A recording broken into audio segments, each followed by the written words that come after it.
Hey, this is Kelsey coming to you from Los Angeles. It's Saturday morning and you are listening to Light Talk. And this is Ellen coming to you from the beautiful tropical island of St. Bart's. And if you don't already know, you are listening to Light Talk. And we are the Lumen Sisters. That's right, Ellen. Welcome everyone to episode 460. So today, and I believe for the first time in 9 years of Light Talk history, we have an all-female show to celebrate women in lighting. My co-host for today is Kelsey Aria. Kelsey is a results-driven production professional with a background spanning stage management, lighting design, and technical production. She brings both artistic vision and operational discipline to every project, from immersive installations to concerts. Currently production director at the Sun Valley Music Festival, she combines technical fluency with a deep respect for the creative process. You may have heard her on our show a few weeks ago on episode 455, as she was the grand prize winner in the Light Talk Live at LDI in December. We also have two special guests today. Kelsey, can you please introduce Aria and Aria? Happy to. Aria Hailey is a lighting programmer who has brought her expertise to artists like Camila Cabello and Alanis Morissette, as well as sports productions with the Cleveland Cavaliers.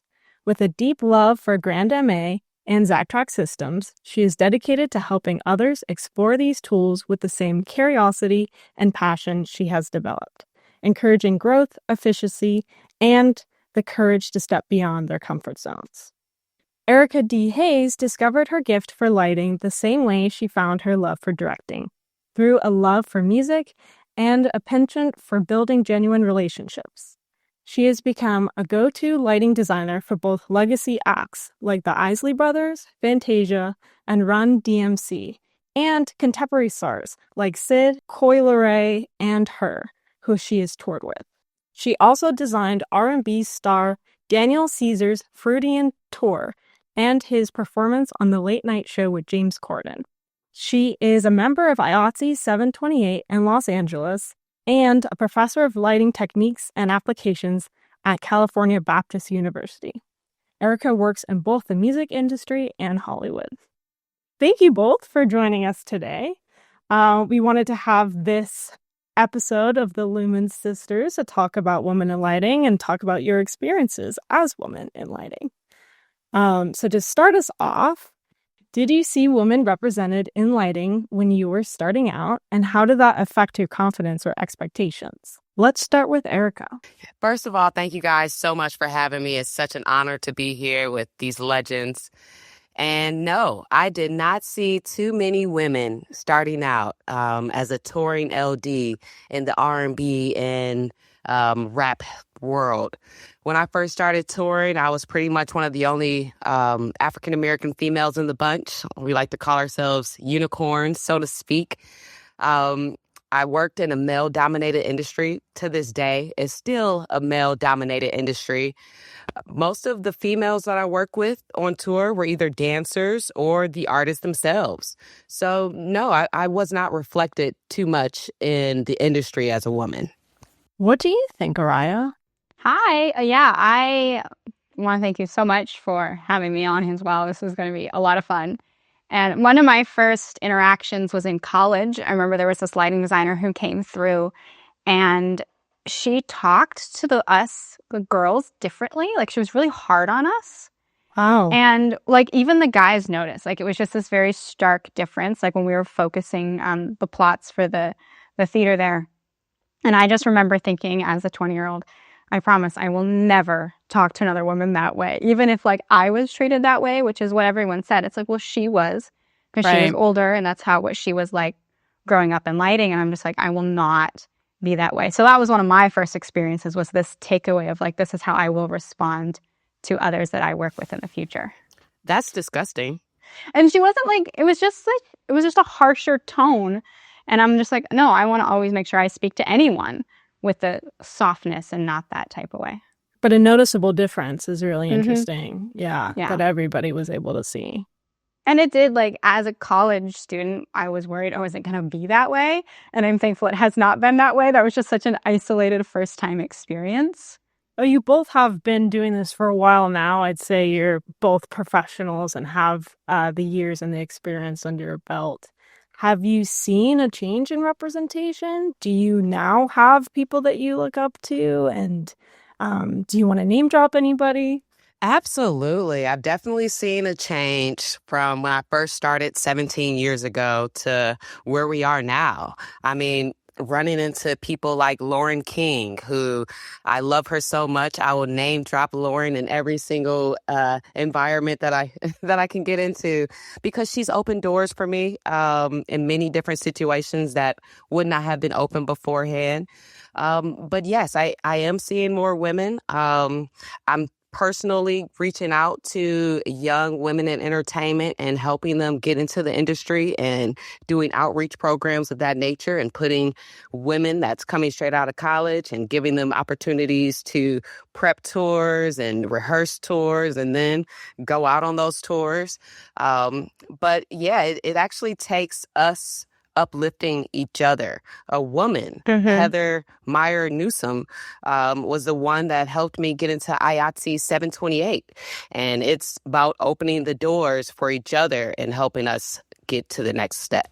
You know, it's interesting because on the theater side of things, there were some women who were really pioneers in lighting. Jean Rosenthal, Theron Musser, people of, our generation, my generation, or the generation before, Beverly Emmons, and now, of course, there's Natasha Katz. But you guys were like forging the pioneer path in different industries than Broadway theater. So I think that's really interesting that you guys were really out there opening new pathways. Yeah, to go a little off topic, did you ever see yourself doing theater, or was it always live entertainment? If that question is for me, absolutely. I love theater. I love doing plays and musicals and Broadway. It's not always the most viral gig to have, but I definitely dabbled into it, and I would love to do more plays and things of that nature. It's where my heart started. It's where I got bit by the bug in middle school. So absolutely. Yeah, theater's always been a big part of my life. Just growing up, I had a dad that writes musical theater for a living. And so I still do 3 shows a year for him. Like, they're on my schedule. Everyone knows, oh, Aria's dad's doing a show. We can't have her. And so that's still a big part of my life. But I hope to, obviously do that in other avenues too. And so I like the balance too between concert and theater, or TV, or weird events, or whatever it is. It's been a really fun balance for me too. Something interesting about the both of you is you're both very focused in education. Erica, now with your role as a professor, congratulations, is very exciting. And Aria, you are, I would say, one of the top content creators doing education in this industry. Is there some core value that you want to implement in this education? And is there anything specific that an experience that you experience as a woman that has prompted that, or something you want to commit to future women?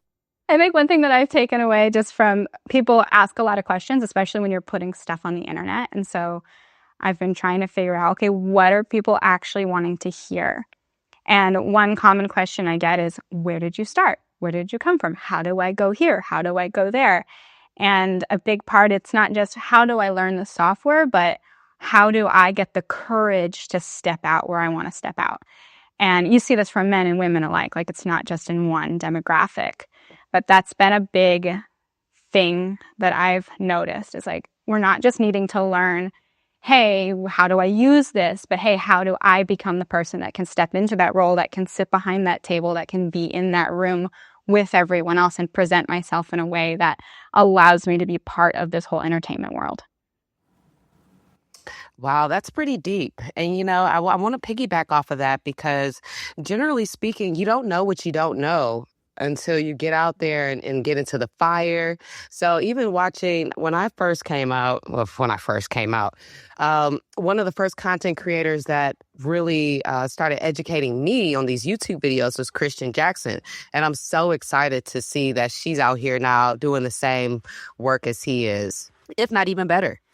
I think one thing, as if you want to take like a woman's perspective on it, that it's been fun to see is where I feel like I had to let myself have permission to be a woman, like at work and in this environment. And by be a woman, I mean like how I want to dress or how I want to act. And I remember being at work one day and someone telling me, "Oh, maybe you shouldn't wear a dress."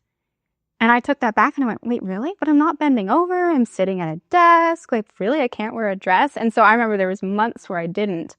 And then one day I woke up and I said, "No, I like to dress this way. And this makes me feel like me. And this makes me feel like a woman." And so I had to give myself permission to be that way. But I think when we do that, then we give each other permission to say, "Oh, I also want to wear pink or more bright colors." And like, I know a lot of us wear black. A lot of us love wearing black. I don't. So I've had to really let myself go, "Oh, this is how I want to be, and I can be that way. I don't have to fit into a mold." Wow, thank you for that. Thank you for giving me permission to not wear black because sometimes I wake up in the morning and I'm just like, well, let me just go ahead and put on my show blacks. There's no show today. There's Yeah. I have a section in my closet that's show blacks, and I put it in the back for this exact reason. Like, if I'm not required, then, why consider it? Yeah. Have you ever been mistaken for someone other than the lighting designer or the programmer or whatever your role was? Absolutely. Um, During shows, sometimes people mistake me for the DJ. Because when I'm busking on beat and I'm in it. And, it looks like I'm mixing the show and I'm not. I'm just doing the lights. I often get mistaken for the front of house audio engineer, especially if there's feedback. People are looking at me and I'm start looking at him. But yeah, it's interesting. A lot of people don't even know that somebody's operating the lights. So it's a learning lesson for both of us to be able to communicate with me and the audience and when somebody random comes up and asks those questions. I think the only situation I've run into that is like there's been times where we're at front of house before a show and we're like loading in, and the local guy, the house guy, will come up and start asking questions, lighting questions to like one of the other guys in the at front of house. And I'm just like, "Oh, no, no, I'm sorry, that's me. Can you ask me those questions?" And that's just happened like a handful of times. And I don't know if they're just like, it's an honest mistake or whatever. But I think that's the only time I've really been mistaken for somebody else. Ann Militello, who was one of the first female lighting designers in the concert industry, says that she would get someplace and go in backstage and the stagehands would all be there. And she'd say, "Well, can we get to work?" And they'd say, "Well, why don't we just wait till the lighting designer gets here?" Yeah. That's not funny, but I'm a big fan of Anne. And I'm so happy that you told us that story. Yeah, she was a real pioneer out there, too. She worked with a lot of really interesting artists. So She still is a pioneer. I don't remember if she teaches at CSU or Cal Arts. no, she was at Cal Arts for a long time. Yeah. Because one of my interns was her student, and I didn't know that Okay. she was one of her students until I randomly ran into Anne in Paris. And it was such a great experience because she was like, "Oh, you're Erica D. Hayes. One of my students was telling me that she's been interning for you over the summer and you sent her off to Egypt and things of that nature." And I was like, "Yeah, it was Oh, great." that's cool. It was so cool. I mean, the lighting industry is so small. They say it's like, I forget the degrees of separation, but in our industry, it's even less. Right. So, it's really cool just seeing these pioneers and being so close to them and being able to work alongside of a lot of these pioneers. I myself am sitting here starstruck speaking to the two of you. So thank you to Light Talk for this opportunity. I hope that other people are able to also feel the stardom that I'm feeling. I did want to ask about if Do you think that your lived experiences as a woman influences your design choices or storytelling? Like, have you ever run into an instance where something has made total sense to you and your male colleagues in the room just don't understand it for some reason, or your perspective is just different, and you were able to embrace your femininity or lived experience? That's a tough question for me because I don't really pull from my femininity when I'm working on a project or a design. A lot of times I'm looking at the pitch deck. I'm looking at what the artist's brand is. I'm looking at specifically what the project needs in order to develop this concept. In addition to, I'm looking at tech writers for the venues that we're going into and what's realistic. I'm looking at the budget, and this grandiose idea that I had in my head no longer makes sense financially. So how can I scale that back? And that's not necessarily me looking at it as a woman. I'm looking at it as a practical sense.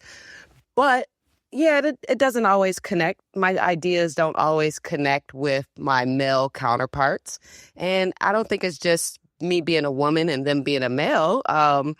But I think it's sometimes they have a different vision, and I just need to adapt to what the client wants and, what the total project needs and things of that nature.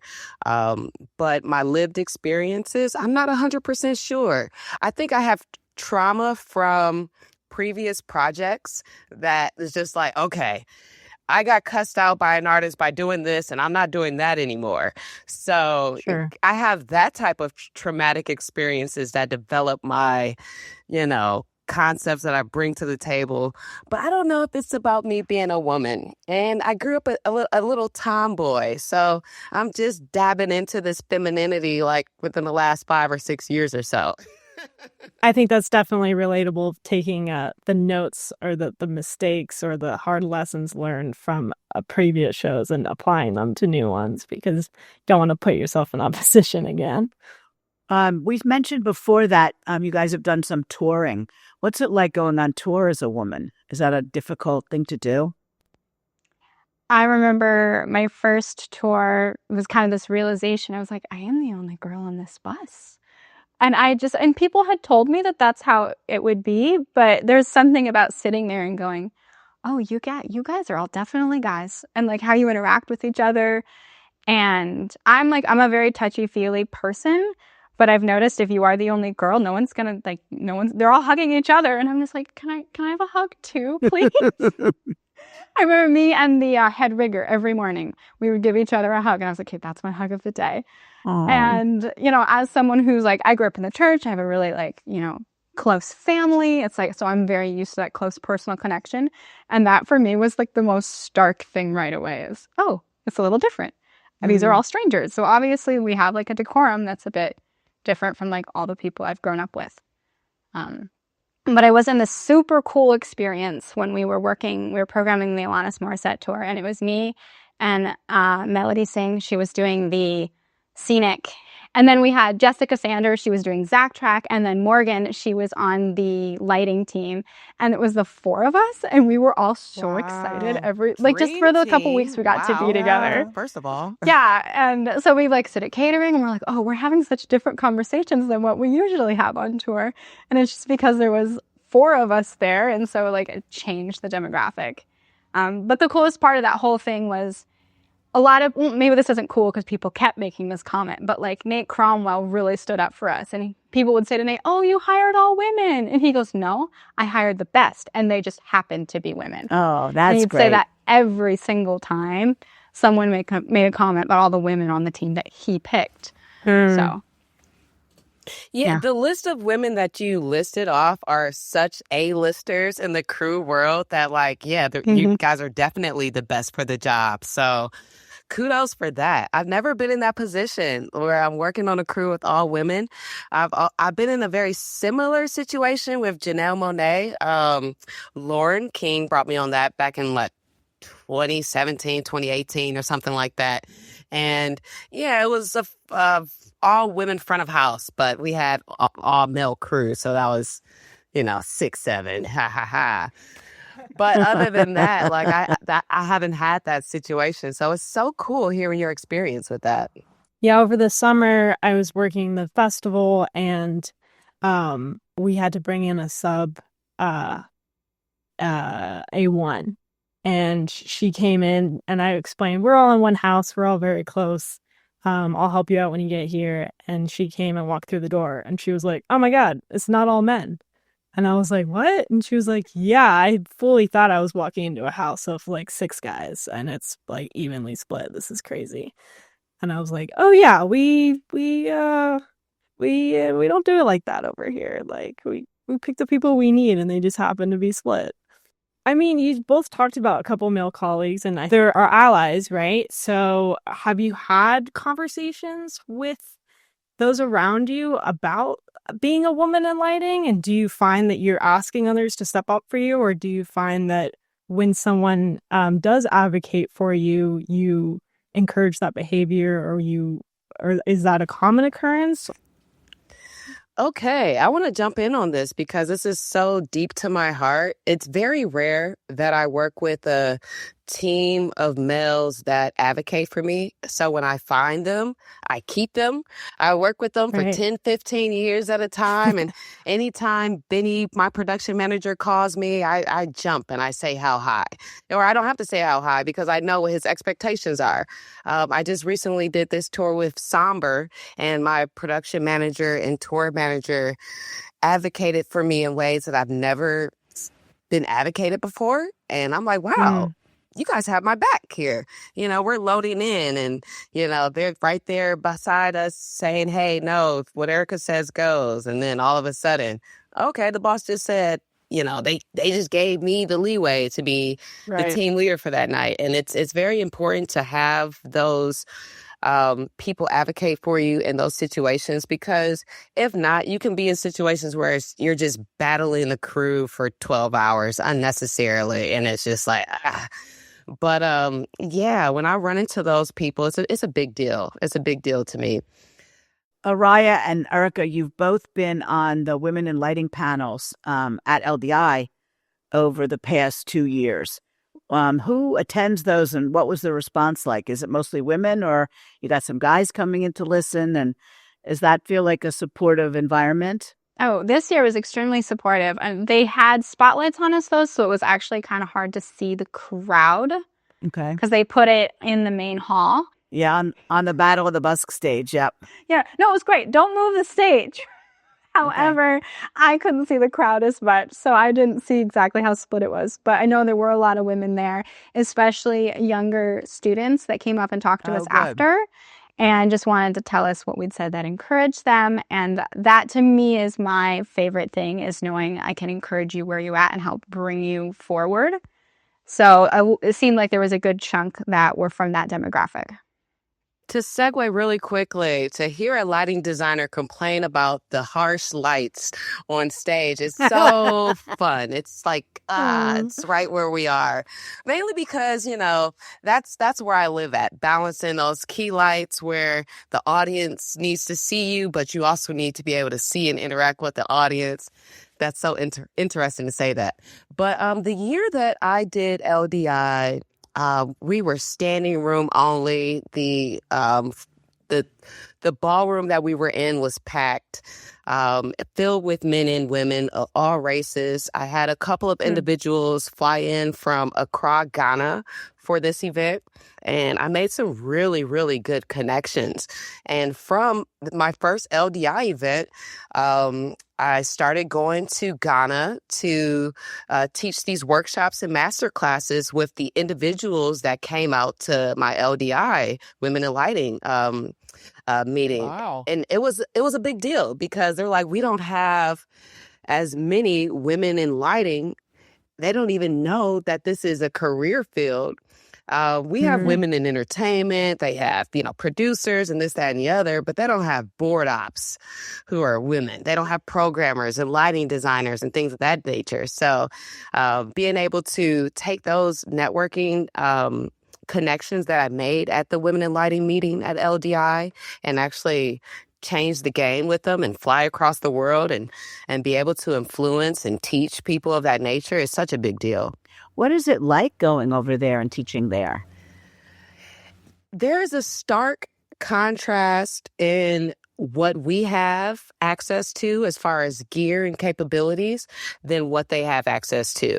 Yeah, we both can download MA3. Yeah, we both can download Vectorworks, but I can call Kinetic Lighting right now and get a small floor package to play with, and they don't have the vendors out there that has the lights or the spots, the washes, the beams, the strobes, all of the things to make these productions that they can even, train on. So it's a stark difference. Even power issues over there is a big deal. I mean, being on generators the whole time, having the generator going out, and then everybody's just used to that is a different thing for me.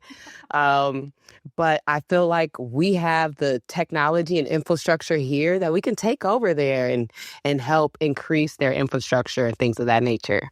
It's really exciting that you were able to be in that position. Yeah. Right. That's great to know. The women in lighting people should be thrilled. Aria, have you taught out of the United States as well?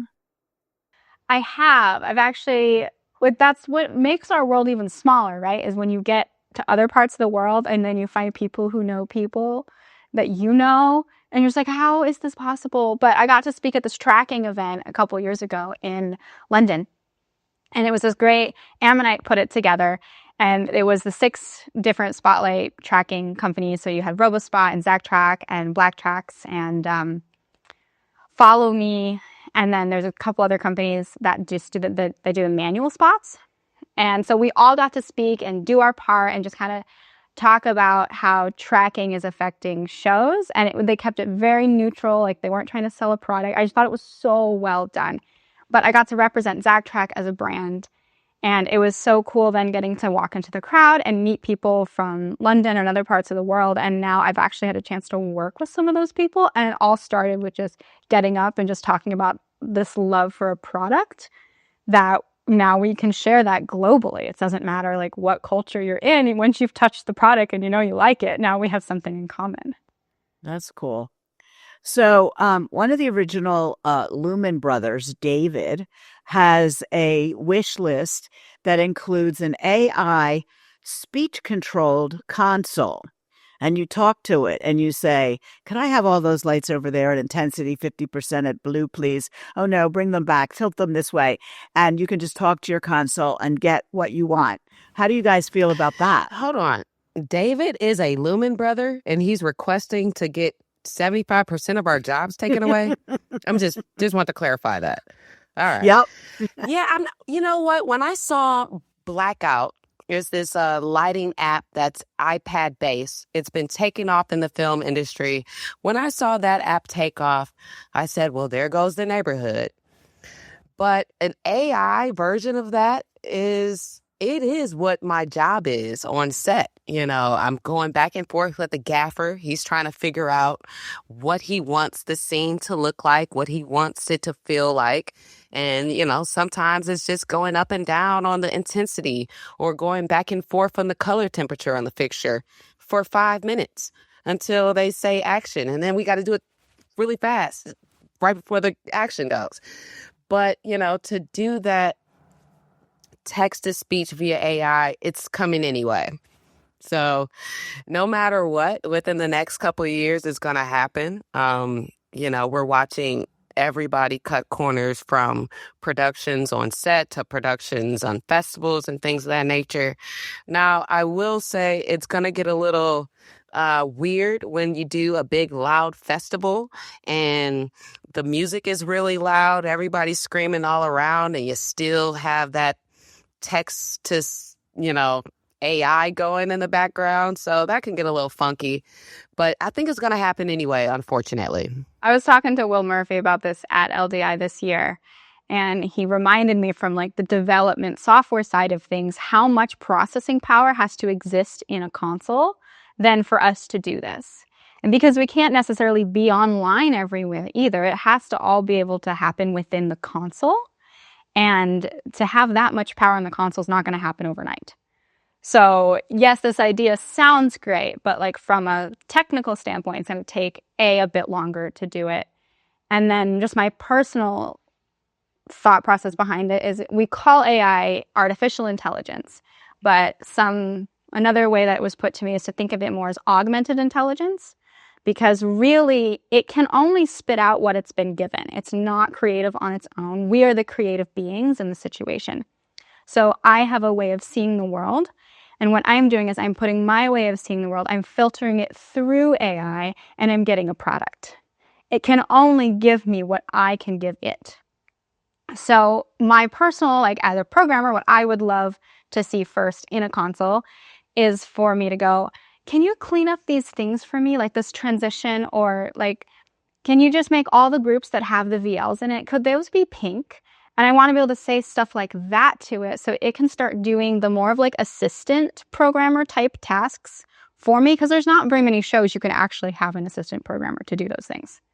That's not super common, but I would like to be able to get further with my programming on those shows where I can get more done from an artistic standpoint without getting bogged down by some of the technical stuff. So my personal opinion is I see AI filling that role long before it fills the artistic role, if ever, because it cannot be creative, because it is not a thinking, breathing, spiritual being that has that ability. It becomes more of a tool in your toolbox than a replacement. A very powerful tool. Well, that would be good. And I hope that all you guys with your creativity can figure out how to harness this thing so it keeps you guys moving forward, but does what you need it to do. And I got to be honest, I'm not scared of the new technology. There's a lot of people who were scared when MA3 came out. There's a lot of programmers who are MA2 programmers who refuse to learn MA3. There's a lot of ETC programmers who refuse to learn other things. And you have a couple of years before you are phased out.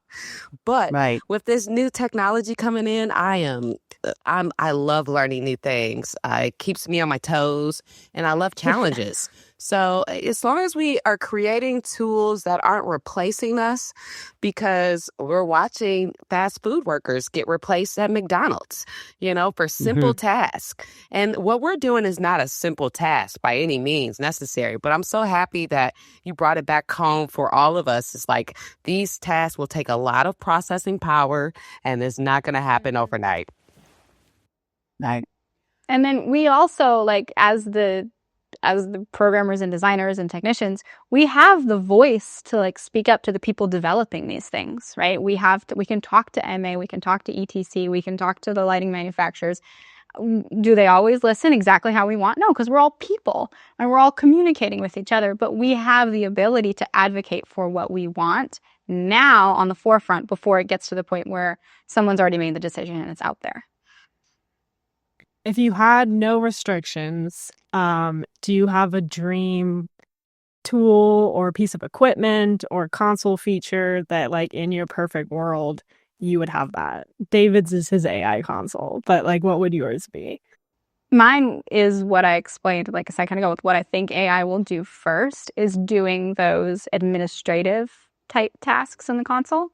Because I did this show, we did this residency in October, and we didn't have quite enough time to program like all 23 of these songs.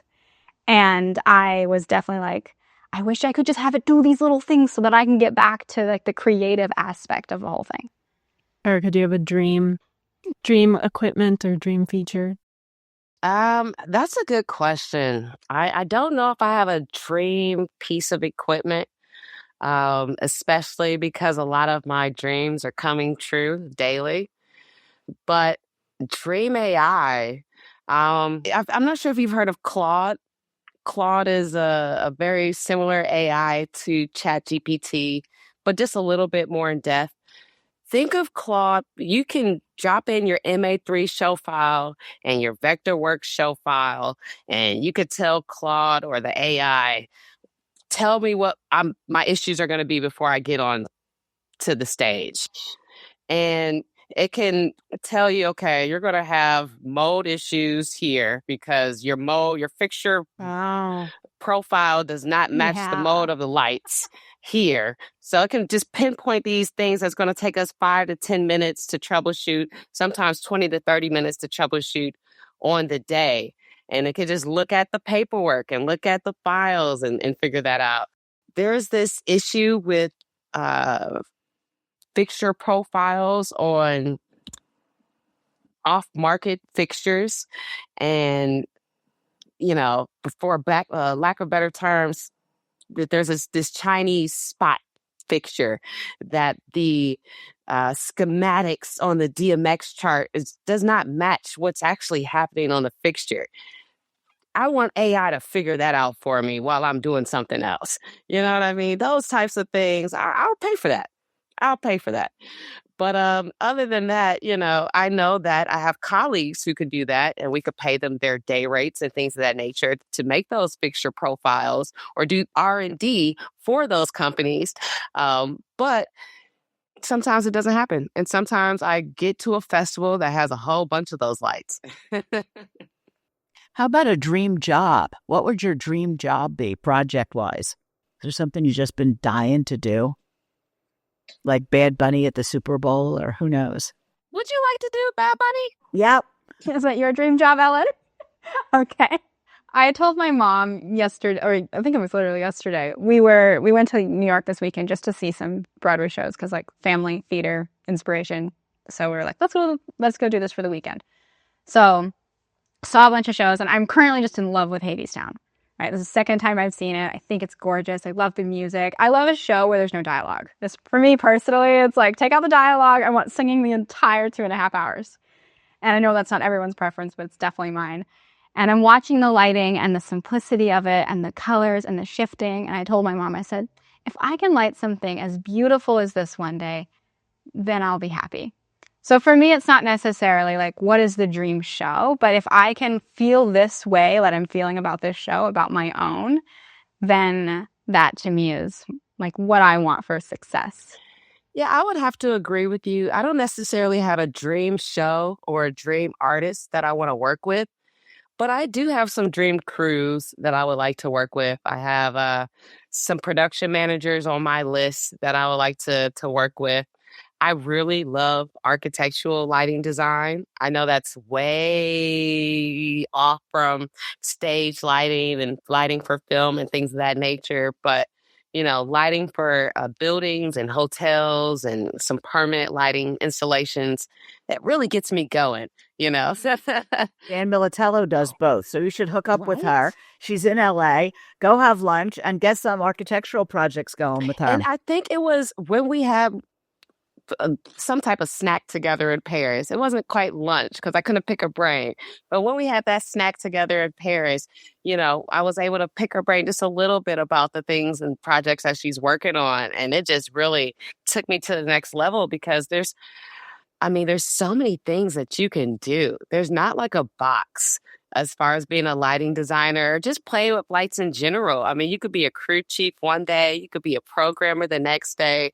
You could work on Broadway for a couple months. You can go on tour with the artist for a couple months. There's just so many things you can do. But my biggest thing is working with good people.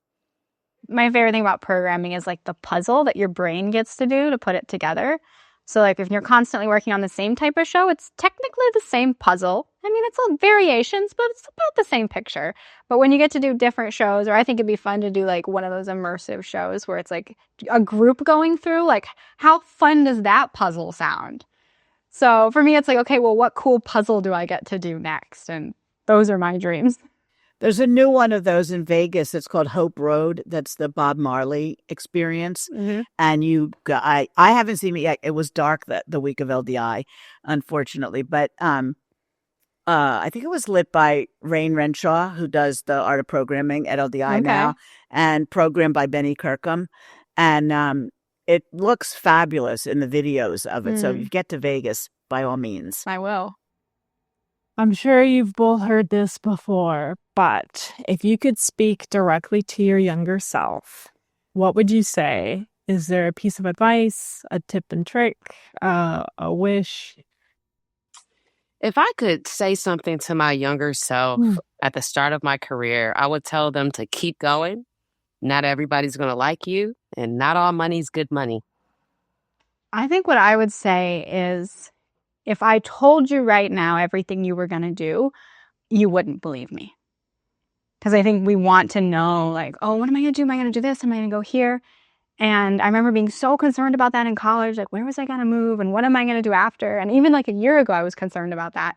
And so I tell myself that now. I'm like, you know what? In a year, you're going to be surprised what you've done. So just sit back and enjoy the ride. I think those are both things to remember always. Is there anything that you're constantly reminding your current self?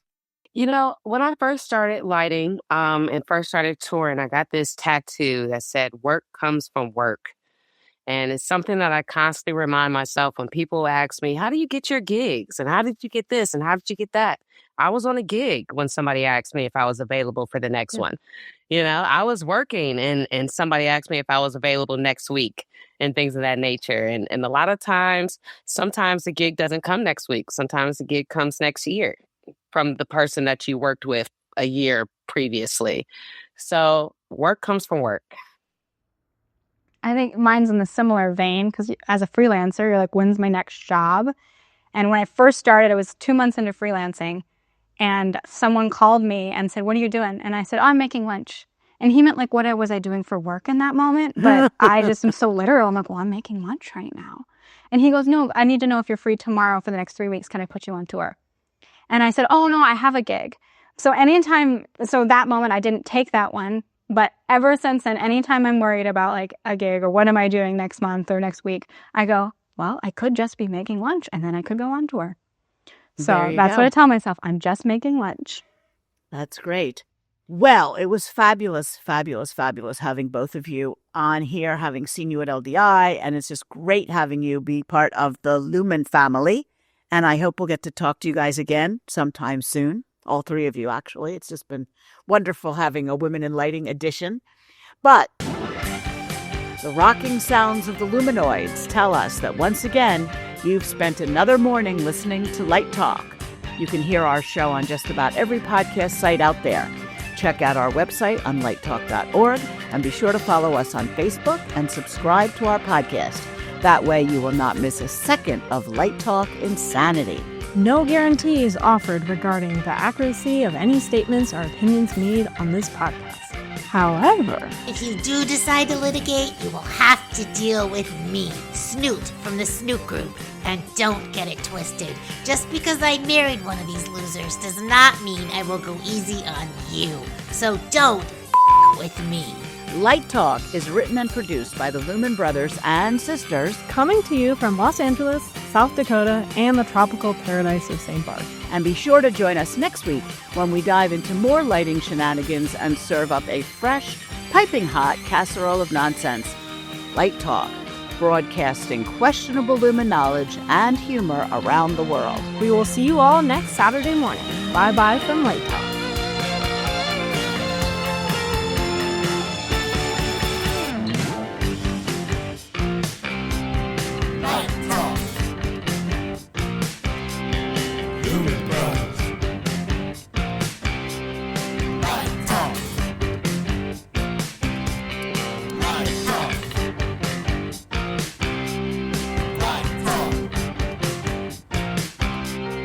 Lumen.